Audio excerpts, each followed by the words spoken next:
S obrovským nadšením otevírám dnešní hloubkovou analýzu. Dneska se totiž společně ponoříme do něčeho, co vlastně bezprostředně obklopuje úplně každého. Doslova každý jeden den. A přesto se tomu, že jo, věnuje pozornost většinou až v momentě, kdy to z ničeho nic přestane fungovat. Jo, přesně tak. Máme tu před sebou docela fascinující technický podklad, který je označený jednoduše jako CV05. Což zní trochu stroze. No zní.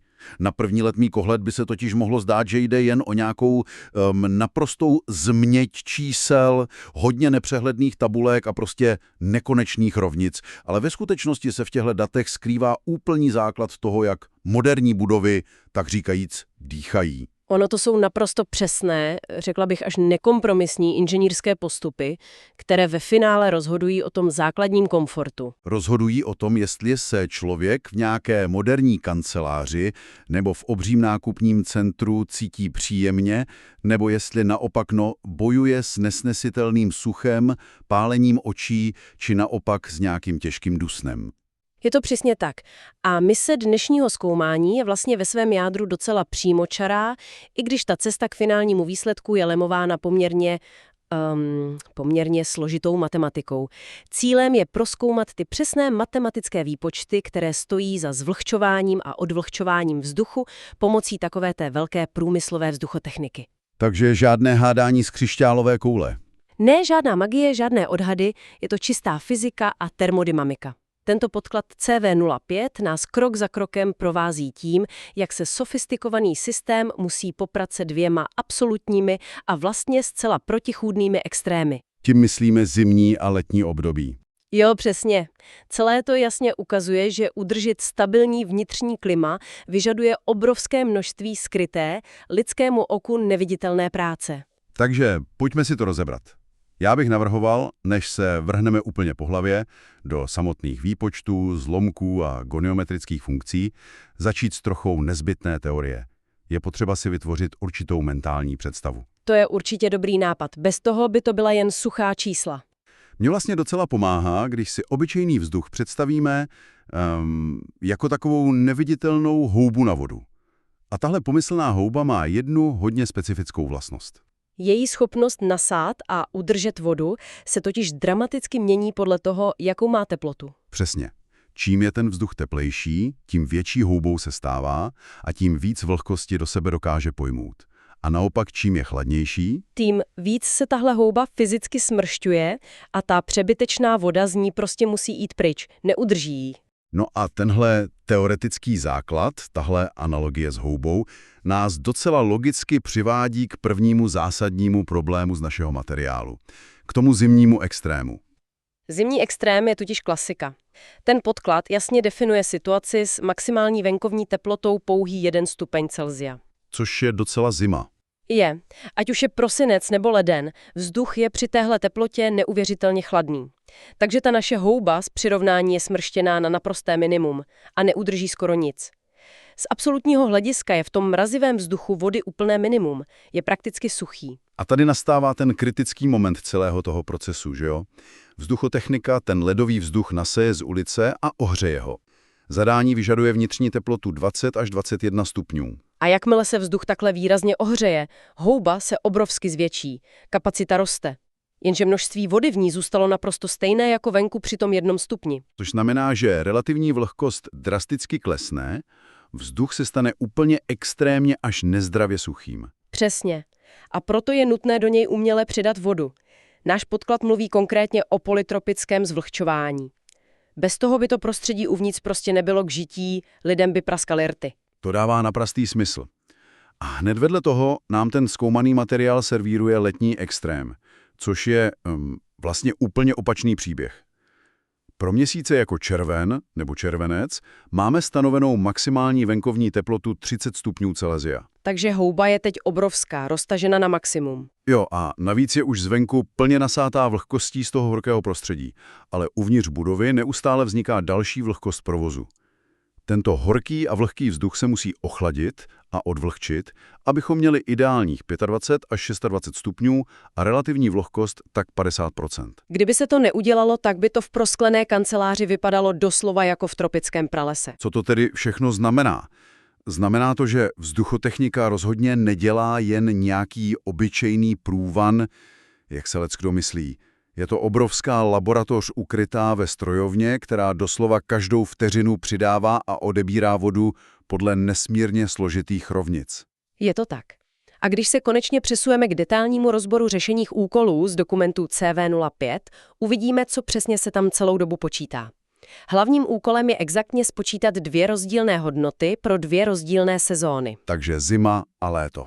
Ano, za prvé musíme znát přesné množství vody pro to zimní zvlhčování, udávané v kilogramech za sekundu. Systém musí vědět, kolik hmoty vody tam dostat. A za druhé se počítá chladicí výkon potřebný pro letní odvlhčování, ten je v kilovatech. A to celé pro konkrétní objem vzduchu. Ten průtok v zadání je 1500 metrů krychlových za hodinu, což je, když se to člověk představí, obrovská masa vzduchu. Obrovská. A dalším klíčovým parametrem je provozní doba. Od 8 od rána do 6 do večera. Všechny bilance musí v tomto 10hodinovém okně naprosto dokonale sedět. Fascinující na tom je, jak moc je celý ten výpočet ve skutečnosti dynamický. Jak to myslíš dynamický? No, vůbec se tu nebavíme o tom, že by se vzala jedna průměrná celodenní teplota a narvala se do jednoduchého vzorečku. Fyzikální realita takhle nefunguje. Teplota venku se mění, slunce putuje po obloze, ráno v 8 je chladněji, v poledne teplota stoupá a model to musí zohlednit hodinu po hodině. Počkat, to zní neuvěřitelně složitě. Jak ten systém, ten matematický model pozná, že je zrovna poledne a slunce pálí? Je na to elegantní princip z vyšší matematiky. Používá se goniometrická funkce sinus, tedy matematická vlna. Aha, sinusovka. Přesně. V podkladu je ukázáno, jak se používá amplituda kolísání teplot. V zadání má hodnotu 7. A do hry pak vstupuje vzorec funkcí sinus. Myslím, že je tam výraz sinus tau s indexem i-135. To zní děsivě, co to znamená? Úhel v té funkci vlastně reprezentuje čas. Posouvá se přesně podle toho, jak ubíhají hodiny. Každá hodina dne má přiřazený svůj úhel na sinusoidě, takže si model vykreslí plynulou křivku teploty pro celou dobu provozu. Takže to nekreslí rovnou čáru, ale krásně to kopíruje ten přirozený vývoj, to je skvělé. A když se pak posuneme k výpočtům pro léto, narážíme na pojem entalpie. Co to v tom letním odvlhčování vlastně je? Zní to trochu tajupně. Zní, ale je to klíčový pojem. Zjednodušeně, entalpie je celkový tepelný obsah vzduchu. Když chceme vzduch schladit a zbavit vody, nestačí nám jen teploměr. Ve vodní páře je totiž ukryto obrovské množství energie jako takzvané latentní teplo. Takže při hledání chladicího výkonu, který se tam značí Q s indexem Ch, jasně, QH, tam zjišťujeme rozdíl entalpií. V rovnici se prostě vezme entalpie toho horkého venkovního vzduchu, označme ji HE, a odečte se entalpie požadovaná uvnitř, HP. Úplně přesně. Tenhle rozdíl nám ukáže, kolik energie je nutné z toho horkého vzduchu doslova vysát. Je to daň za to, že vzduch zbavujeme té skryté horké vlhkosti. V létě energii draze vysáváme. A zimní výpočet na to jde z úplně opačné strany. Tam hmotu přidáváme. Průtok potřebné páry se značí velkým M, zjistí se prostý rozdíl měrných vlhkostí, což nám dá chybící množství vody. Ale ono se to tam nenaleje z konve, že jo? Voda do vzduchu jen tak neskočí. No právě. A proto se v zimní části neřeší jen množství vody, ale i spotřeba energie na její přeměnu. Aby se tekutá voda odpařila, vyžaduje to příkon pro polytropické zvlhčování. V rovnici je to Péčko. A vstupuje do toho výparné teplo vody při 0 stupních, že? Ano, malé L s nulou, to je jasně definovaná fyzikální bariéra. Bez zaplacení téhle energetické daně se přeměna skupenství prostě nestane. Tím se vlastně dostáváme k něčemu, co mi v zadání přišlo až úsměvně titěrné.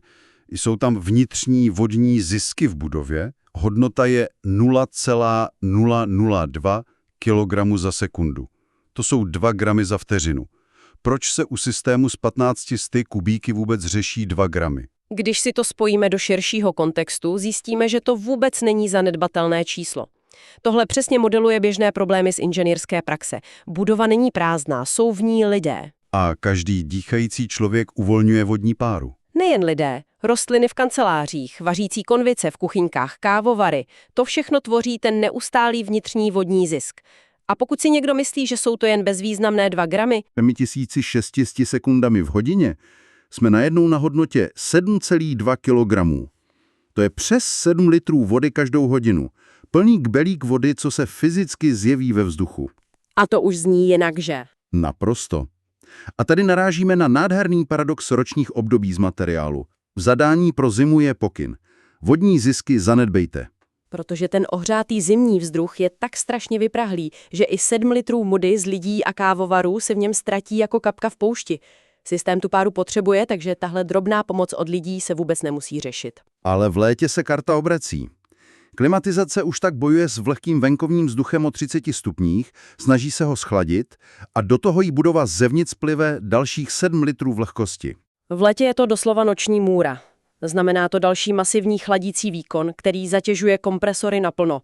To, co inženýr v zimě zanedbá, je v létě obrovský problém k řešení. Je to neuvěřitelný kontrast.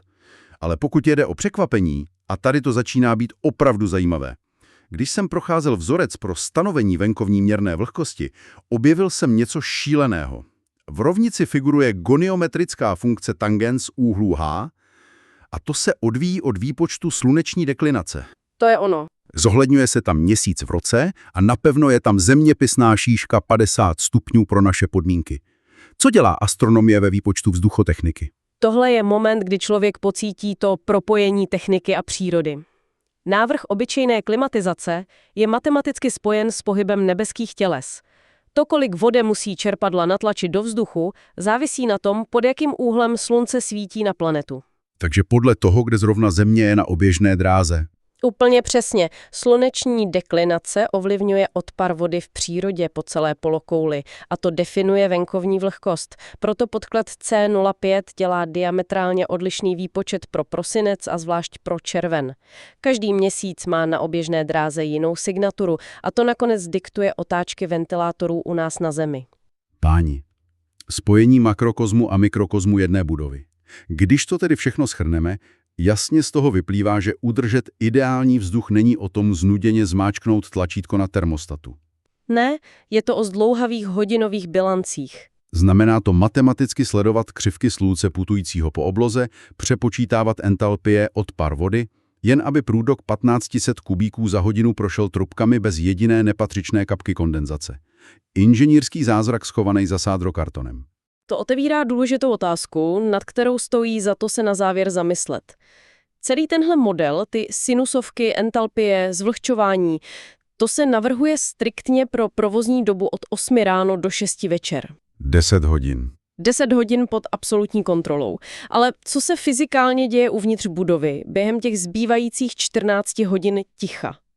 Úderem 18. hodiny se stroje zastaví, venku začne teplota v noci prudce klesat, po své sinusoidě budova chladne. A ta vlhkost z těch kávovarů a dýchání tam pořád někde je. Přesně. Jak se ty prostory s těmito měnícími se nočními podmínkami vyspořádají bez pomoci strojů? Jak přežijí noc, než se složitý systém v 8 ráno zase probudí a začne nasávat další čerstvý vzduch? Tohle ukazuje, jak křehká je hranice mezi časově omezeným výpočtem a nepřetržitou fyzikální realitou stavby. To je obrovský námět na přemýšlení. Ten noční skrytý život budovy, to by vydalo na úplně další zkoumání. Děkujeme, že jste s námi absolvovali tento hluboký technický ponor. Zjistili jsme, že nad našimi hlavami probíhá nepřetržitý fyzikální koncert, jehož partituru vlastně píše postavení Země vůči Slunci. Mějte se krásně, dýchejte zhluboka ten precizně upravený vzduch a brzy naslyšenou u další hloubkové analýzy.